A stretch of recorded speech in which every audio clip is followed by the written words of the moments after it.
Welcome back to the show. Now, as you know, every single week we take a deeper dive into the perspectives behind nations. Today, we take you a deep dive inside the engine room of Cambodia's evolving story.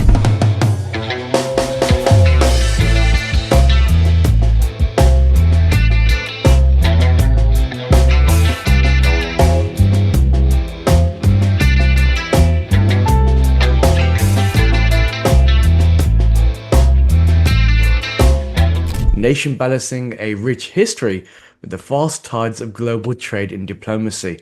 Our guest is a name synonymous with Cambodia's legal and economic transformation. It is, of course, Dr. Sok Siphana. From surviving the brutal Khmer Rouge regime to becoming one of Cambodia's most trusted voices in international law, trade negotiations, and policy reforms, Dr. Siphana's journey is as extraordinary as it is instructive. He is currently senior member in charge of special missions, advising in multilateral affairs, legal reforms, and private sector futures, especially in the fast globalization of new Cambodia's.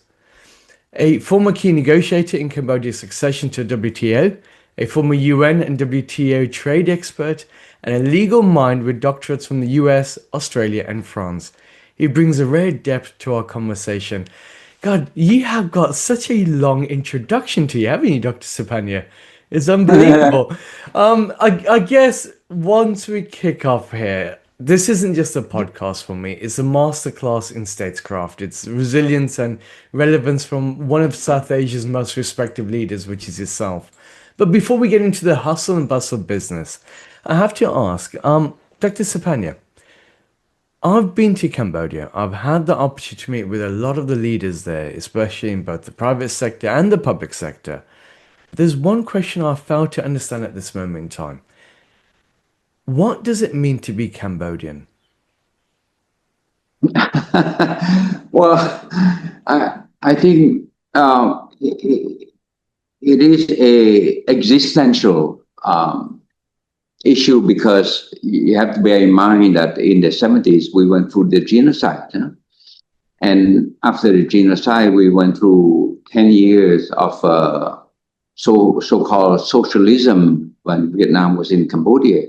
And it's only after 1991 when the UN came to Cambodia, brought us election, brought us democracy, that we rebuilt our country. I mean, here I'm talking from scratch.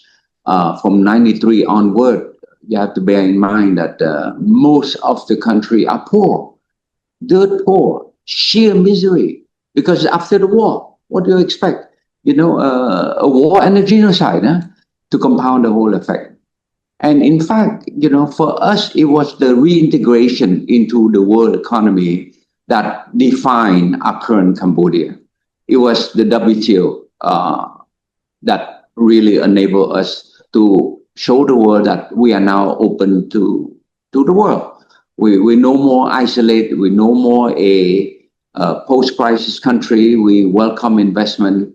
And basically, that was the story about some 20 some years ago. Yeah, I mean, at that time, I was Vice Minister of Commerce, and we joined the WTO 2004. Now, 21 years later, we look where we are now. Yeah. It's a remarkable shift because when you travel through Phnom Penh, you can see almost its historical nature through the palace through to its now bustling streets. You've got the new tech centers, you got new startup capital flowing through. How have you seen Cambodia change throughout its own lifestyle and legacy? Because one, we have the physical change, obviously the manifestation of new buildings and a new sense of self for Cambodia. But at the same token, you have that generation like your own that remember the brutality of the past. Again, it's such a unique country, especially in the global dynamic, because you're relatively new in the sense of coming back from the ashes of the past to now fast forwarding into progression to something that has to catch up with your localized neighbors. Again, how does that have an impact on people?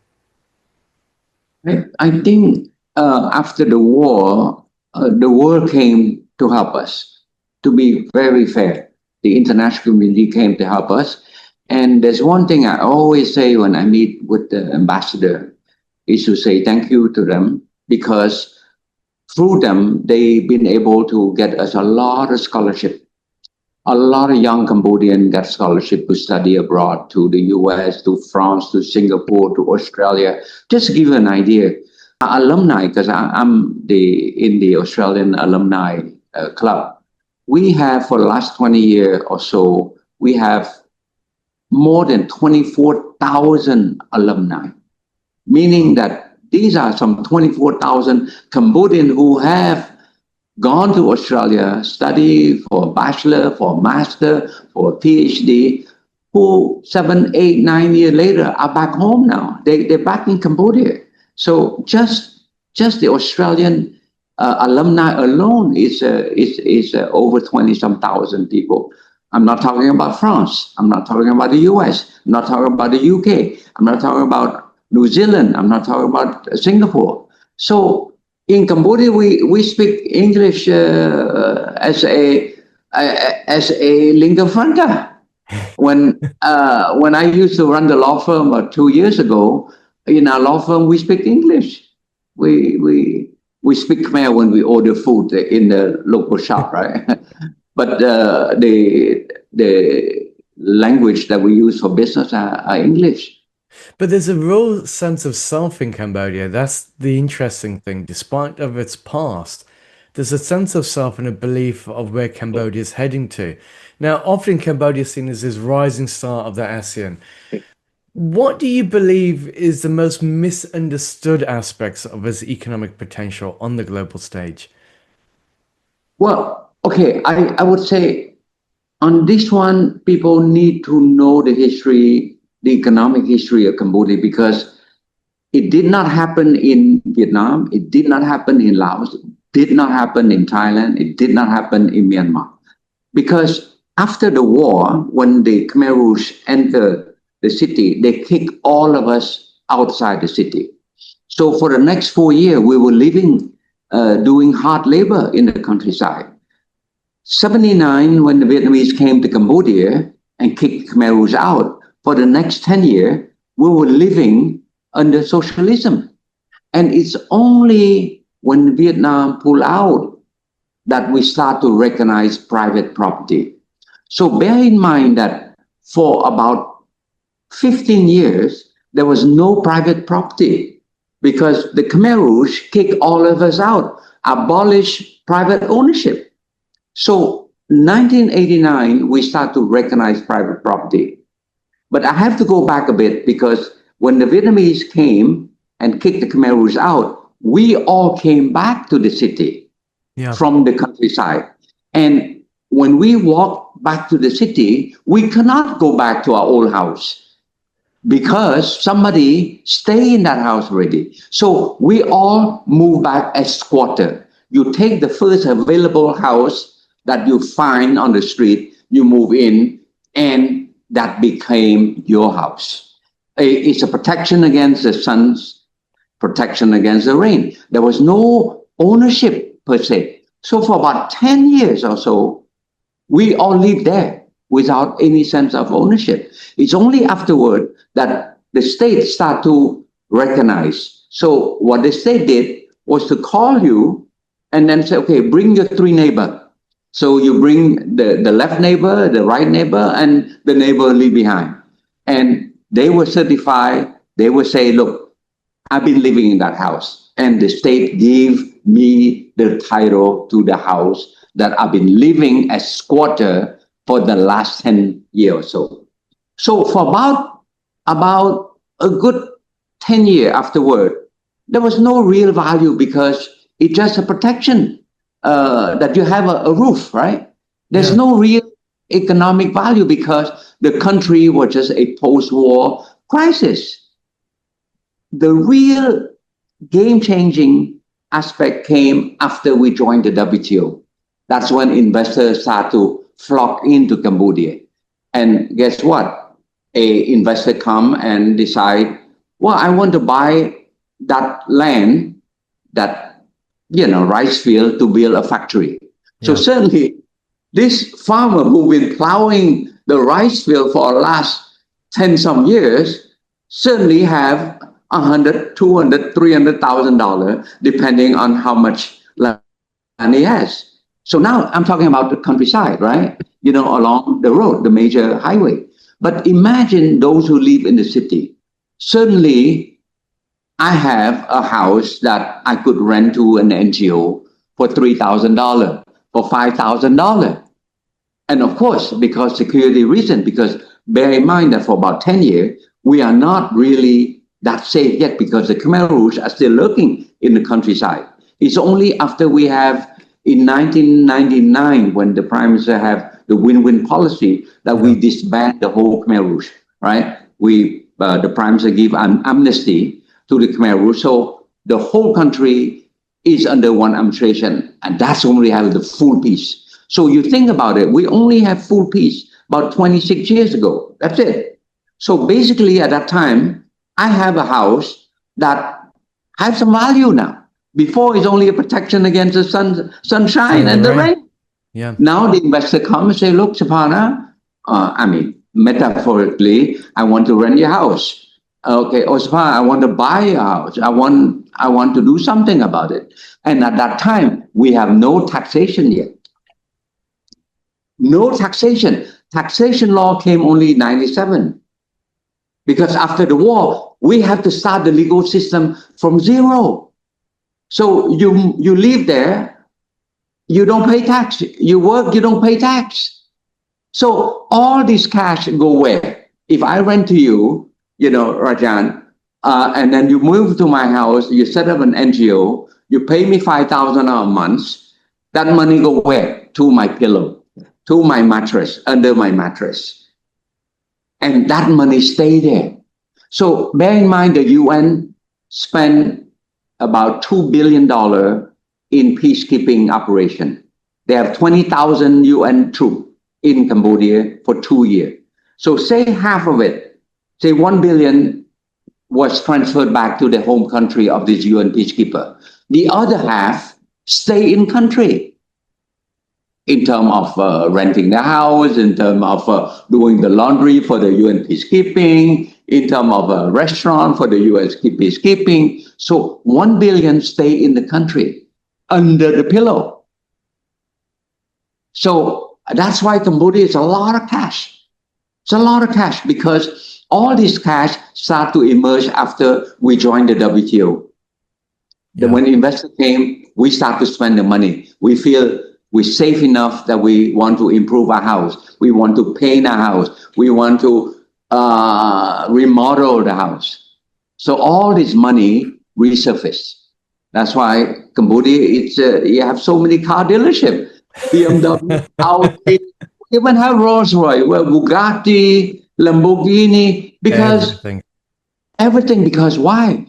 Because people are craving to spend the money now. After so many years of hardship, of communism, socialism, now look, I don't know when I want to die. I want to spend some money. And that is where the initial endowment of our economic re-kickstart. That is the initial endowment. The WTO was 20 some years ago, we joined the WTO. At that time, after the war, there was no private sector. Yeah. I taught one class in the university and I asked the classroom, how many of you guys, when you graduate, would want to join the private sector? 2 timid hands raised their hand. And then I said, how many of you guys want to join the public sector? Everybody raised their hand. Because there was no private sector. There was no private sector. It was only NGO who work for humanitarian work and donors. And the rest are public sector. Now you fast forward. You ask, if I teach now a class now, if I ask, how many of you guys want to join the private sector? I bet everybody will raise their hand. Yeah. Because the whole economic situation changed. So I think to really summarize what your short question is that Cambodia is not something that you can understand by just passing through. You have to spend time to dig into the economic dimension of what the country went through. then you understand the dynamics. So you multiply by that person who live in that house, by the million or 2 million people who live in their house. Bear in mind, they got for free. Huh? Yeah. The state gave them for free, no mortgage, no mortgage. Now of course they put a mortgage because they want to expand their business or whatever. But at one point they own this property for free. It's not something that Vietnam did. It's not something that Laos or Myanmar did.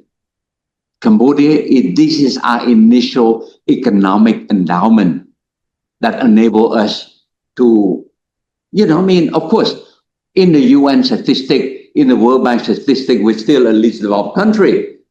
But we drive a nice Audi, we drive a nice Camry, we drive a nice car, not from the official government salary of $300. But you ask the civil servant, more than likely, he got a house that he rent to the NGO for $3,000 or $5,000. And that all this year he didn't pay tax because there was no tax to pay. So you multiply, all this cash are accumulating. See, it's a strange one because you're absolutely right. Going into Phnom Penh, you see more Rolls Royces per capita than anywhere else in the world. The amount of money there is unbelievable. But yet there is this international criticism because people often talk about the elephant in the room situation. Cambodia is known for scams. It's known for the call centers. But at the same token, where people are describing this, they kind of forget the history of Cambodia and the very short history in which it's been able to emerge from the ashes of the past. Now, going on to that elephant in the room situation, Dr. Siphana, Cambodia has been plagued recently by a lot of allegations towards scams, saying that this is something that's contributing 12.7 billion towards a localized economy. What are the steps that the country is taking then to reform itself, but also secondly to repair that damage internationally in terms of its public perception? Well, you see, these are public perception. Of course, I'm not denying that there's no scam, but the government is doing a lot of work now. I mean, to tackle this issue of criminality. I'm not in with the Ministry of Interior, so I'm not privy to their actual work agenda. But for sure, for us, we want to project Cambodia as a country that is safe. You come to Phnom Penh, right? You walk in the street. You don't feel threatened anything. I mean, it's a normal country. There are places, of course, in a remote area, on the border area, in the countryside. There's nothing you can do about that, But the city is a normal, thriving city. You of course, you don't hang around at 2 a.m. in a certain place. Okay, it's a probability issue here. But if you are a normal citizen, I mean, life is normal. I mean, I still feel that the Western narrative is a bit unfair to us. Bad news sell news, and in Cambodia, you walk in the street, you go to work street. We don't feel that that lack of safety or anything. On the weekend, the riverfront is packed. It's like of course there are petty crime, of course, people some snatching your bag here and there. It's nothing you can do about that. But all in all, it's quite a safe country. We go to the countryside. Every one of us have land on countryside. We go to the ocean front. We go to our land on the estuary. It's a normal country. It's just that the narrative is sometimes unfair. So talking about the narrative, what are some of the steps then that you think need to be taken in order to challenge and change that narrative? Because the reality is, unfortunately, in the public court of opinion, everything is impacted, whether it's the economic diplomacy, the way that countries look at each other through looking at economic gains, or if it's private sector investments. So what are some of the key initiatives that you feel need to be taken on to help showcase a stronger force of Cambodia? I think most of the investors that came to Cambodia in the past were investors that came through happenstance. They came as tourists. They came as tourists. And then they see in their own eyes, say, damn, this country is cool. You know what I mean? I feel good. I'm going to start a business. But if you read the news, okay, I have to go back 30 some years ago. Okay, go back because that's where the narrative, the counter narrative come. Because when the international community came to Cambodia, they want Cambodia to be the poster child of a civil, the post-Cold War and democracy, using free market as the basis. So the world want us to be that poster child. Okay, and whatever we do, we're always subject to criticism. Now, Cambodia is a small country. We have 5,000 NGO in Cambodia. You go to some country, there's no NGO. Huh? I'm sorry. Yeah. There's no human right. Huh? In Cambodia, we have over 1,000 factories, but we have more than 3,000 trade union. Okay. Yeah. That's how many trade union. It means the freedom of speech, the freedom of association is there. But sometimes you have a strike because that employer fire that guy, and then you have a small demonstration. It becomes the news. Cambodia, the strike demonstrating there. But nobody mentioned about the 1,200 factory where there was no strike. That is, to me, the counter narrative. Siem Reap, tourists are flocking to Siem Reap. It doesn't look like a civil war crisis country. But the point is, bad news sell news. Yeah. And to me, sometimes I would say people have to come as a tourist first for a couple of days and to see in their own eye that it's not as bad as it is. My mother, my late mother, when she used to live in America, every time there's a bomb exploding, because Cambodia have on the border before, right? Now we pretty much mine free now. We pretty much, a few places on the border only. A bomb explodes, she say, oh, son, be careful. There's a bomb explode. I say, Mom, that's in the border, in the forest area.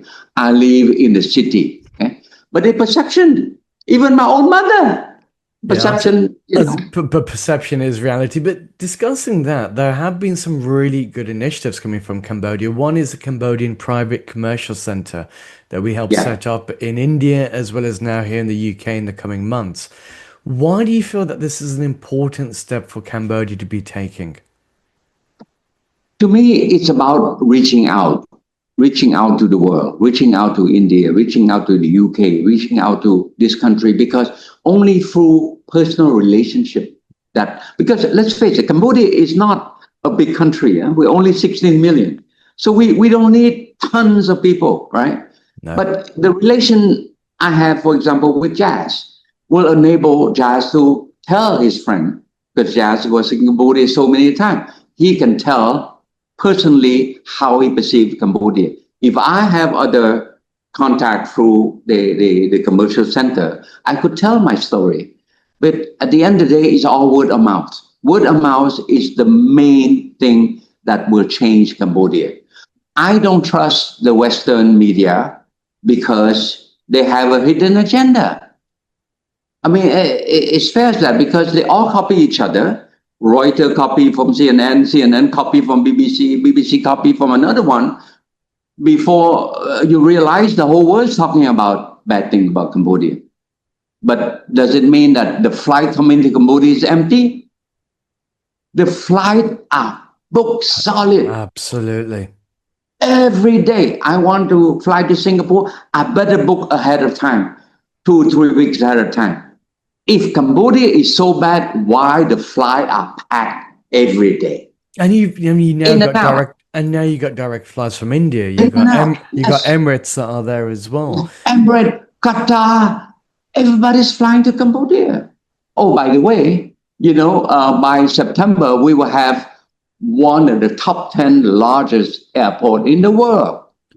This designed by Foster Architect of London. Yeah. I mean, look, if Cambodia is such a negative country, How can we build an airport to welcome millions and millions of tourists? That's the question I want to counterpose to the other narrative. Whilst we're counterposing, then, if we have a look at the figures, India is one of the largest markets for tourism at this moment in time. We see over $1 billion a year being spent in Thailand. See over 270 million being spent in Vietnam. But in Cambodia at this moment in time, it's only 80 million. Now, there's obviously room for progress and to communicate more structured and carefully to the global Indian community. Is the time now to utilize the Cambodian Indian familiarity to unleash the business sector? Because it makes sense. You look at Angkor Wat, we've got spiritual tourism that's there. We have a look at the way that we've done trade in the past. Yeah. Why has this been almost overlooked, and why is now the time for this to be pushed forward?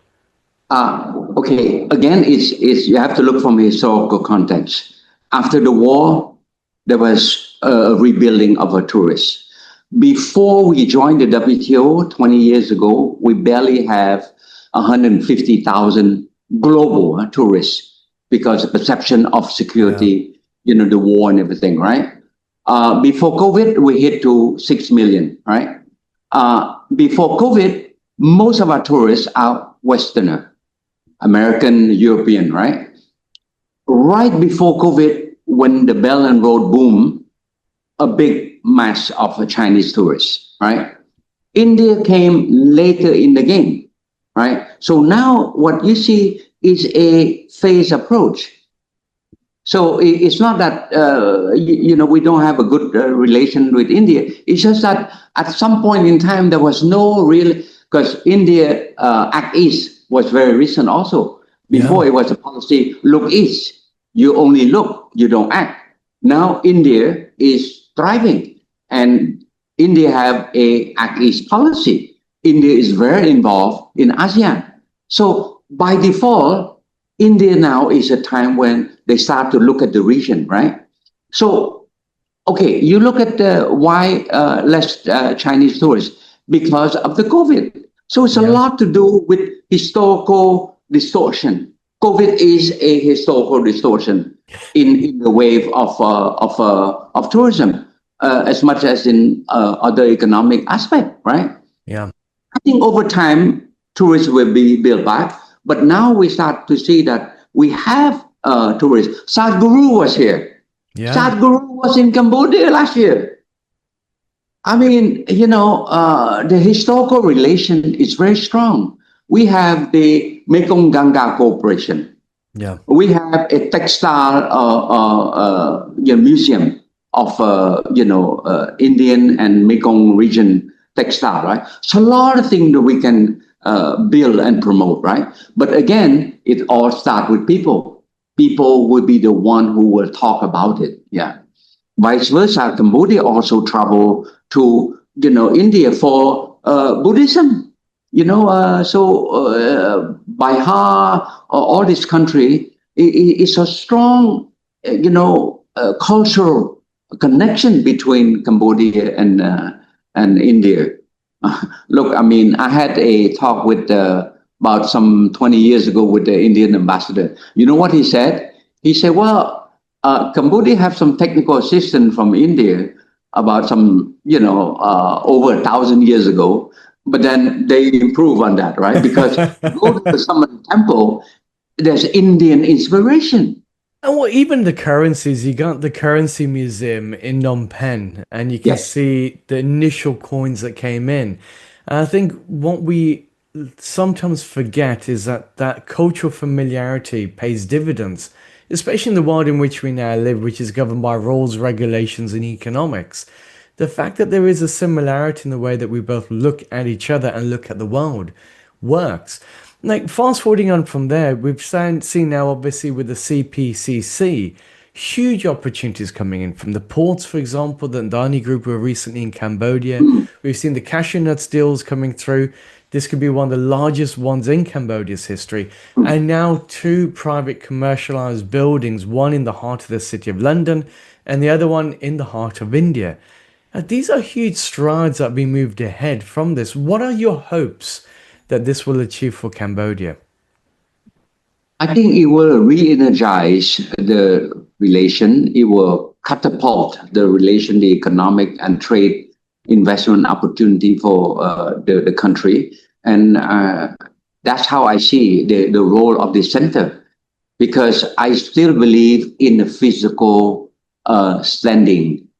Because, okay, online is one thing, but when you walk to a center, you put a face to face to a person, you start talking, that's a major dynamism taking place. Huge. You can look at the brochure all day long, but when you talk to people, you have coffee with a person, and the person start to narrate that my last trip was in Angkor Wat, you feel the different dynamism. That's how I see it. That's how I see it. And it's almost an expansion, I guess, of real public and economic diplomacy because the diplomatic route has always been good, but sometimes we need those frank, forward conversations that disembark all the diplomatic spill. And this is where this comes into talking about which, obviously, as the Global Indian Network, we are online alongside the commercial center as well in partnership. Why are projects like this important? We are hosting the official Inside Cambodia series, having a look at the big conversations, dealing with the big misconceptions head on, which I think is very important. Often we forget that we need to take on the stories. And then lastly, also helping paint an image for investors to understand where Cambodia is heading to and what you need to know from law, economics, accountancy, through to tax reforms. Why is this important for Cambodia?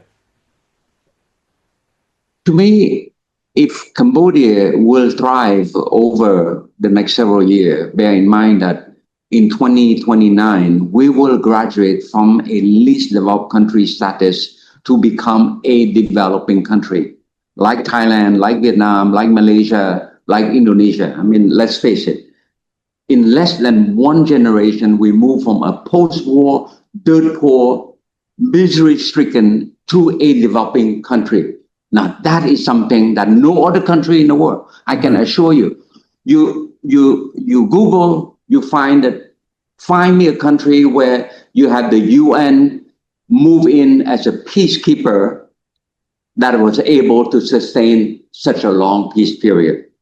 4 or 5 years later, they fall back to war. Cambodia is the only success story where the UN came to the country and the peace remained sustainable. So this is a strong message to the world. And that's why for us, we're looking from the legal reform. I'm in a member of the Vision 2050. We already looking Vision 2050. Where do we want to see Cambodia? To be a prosperous country, a stable country, a country that people can live with dignity. All this big idealistic vision we already have for this country. We're dealing with a young generation of leader. The Cambodian government now, I would say 80% of them are young ministers, Western educated, fluent English, some of them fluent in French also. They are running this country now.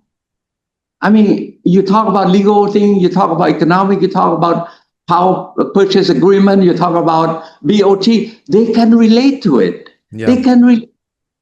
And to me, that's the beauty to like, for example, to the Adani Group or to other big Indian company. When they come, you can converse in English. You do not need to have a translator to try to explain an economic concept like the BOT, for example, right?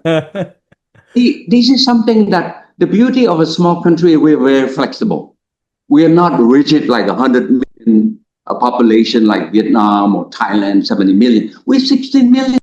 We're very flexible. You want to meet minister, they're very accessible. You want to talk to people, they're very accessible. I think what strikes me the most about yourself, Dr. Siphana, is you've obviously got a deep-rooted passion for your nation. And it's not something that flows just for the sake of mimicry. It's something that is a lived experience that nobody else can replicate. Alongside that passion, though, there's going to be a few fears. There's going to be things that you think, I do not want this to happen to my country because there feels like there is a true collectivism here. Not in the sense of communism, but in the sense of saying, this is our solidarity as Cambodians who have been through so much, and now we're entering to the future together. May I ask, what are your biggest fears for your nation? Things that you hope will never come to pass? I have to the question this way, that we have reached a point of no return when we joined the WTO. When we joined WTO 20 some years ago, we made a policy commitment ratified by Parliament. So the WTO is not something you can mess around. No. You ratify Parliament, you open up in that commitment, we open all our sector for foreign direct investment, right? So it means that if investor come to Cambodia, decide to buy a hotel in Siem Reap, we will never turn around and privatize it. Yeah. So that is the biggest aspect, that the policy commitment is for forever, as long as the WTO remain viable as an organization, right? We cannot turn back. And this, to me, is the biggest game-changing dynamics, that the policy will not change. And we also, emerging from a post-war country, we don't want to go back. We don't have to have people to tell us, you guys shouldn't do this, you shouldn't do that. I don't want to ride a buffalo anymore. I was riding the buffalo for 4 years, plowing the rice field. Now I'm driving a nice Camry. Why in the world I want to go back? Why in the world I want my daughter to leave the misery that I went through? Yeah. And this is probably the biggest message, that no other country can say the same as we did. Yeah. We don't want to. That's probably the most powerful message. I don't want to be riding a buffalo again. And if that WTO give me that prosperity, so be it. I have to say, Dr. Siphana, it's an absolute pleasure to have you on the show. I think this is the first of many more conversations to come as we start to uncover the inside truths of Cambodia, bringing together the stories from the leadership, but also those who are pioneering a future, whether it is to do with AI, which I know is something that's kicking off in Cambodia, through to the startup communities there. I think the other part of this that feels deeply enriching is that there is a large misconception about Cambodia based upon a lack of understanding. The fact, as you said, it's only been in recent history. And it was a strong blip in the history of Cambodia, because the Khmer Rouge isn't the beginning or the end of Cambodia. It was just a small blip towards a very iconic path. But it's only in recent history that this economic revolution has taken place.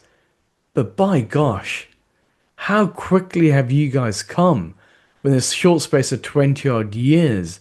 I think you've given both the US as well as France a run for their money, because there's not been any other nation that's been able to do that many legal reforms, enforce those legal reforms, even when it comes to your labor policies. You know, there's been a lot of criticism towards Cambodia when it comes to labor laws. But you guys are ahead of the curve of your labor laws. You've been actually advocating for a national minimum wage way before it became the woke part of the US. And then on top of that, you have the world still demanding cheaper garments, whilst looking at you saying, well, how on earth are you supposed to do this? But yet Cambodia stands. Dr. Siphana, I can't say enough how interesting this podcast has been from the historical point of view.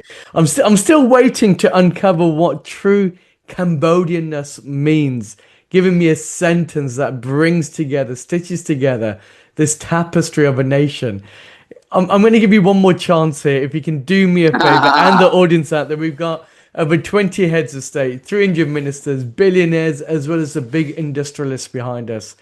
In one sentence, what would it be? In one sentence, Cambodia is about nation building. It's about us, the survivor, who are now passionate about rebuilding our nation in whatever way we can. And that's what the phase of the country is going through now. We are in a phase of nation building, and I'm just glad to be part of that phase. So Cambodianness to you is nation building, is national prosperity building. Yes, And yes, national prosperity building, looking at both the historical viewpoints, but knowing that the future is in sight and you're making it happen. yes, yes.